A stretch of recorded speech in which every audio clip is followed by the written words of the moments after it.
Hi friends, ఇగో dairy farm పెడితే ఇట్లుంటుంది. వానాకాలం సరిగా గడ్డి దొరకది, ఇక నీళ్ళలోనే కట్టేసుడు అవుతుంది ఆవులను. ఈ ఆవును తేవడానికి ఇగో నీళ్ళలో బొర్రాలి. ఇక ఈ పైపైన గడ్డి మెత్తాయి, వానాకాలం జర ఇబ్బంది అవుతుంది. ఇక్కడ ఒకటి ఉన్నది, మొత్తం తాడు మొత్తం చెట్టుకు చుట్టుకున్నది.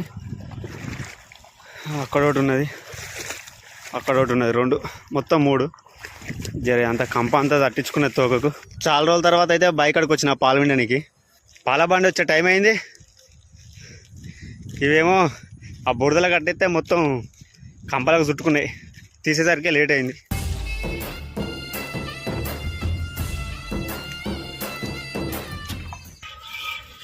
ఫ్రెండ్స్, పాల వాసన మంచిగా వస్తుంది.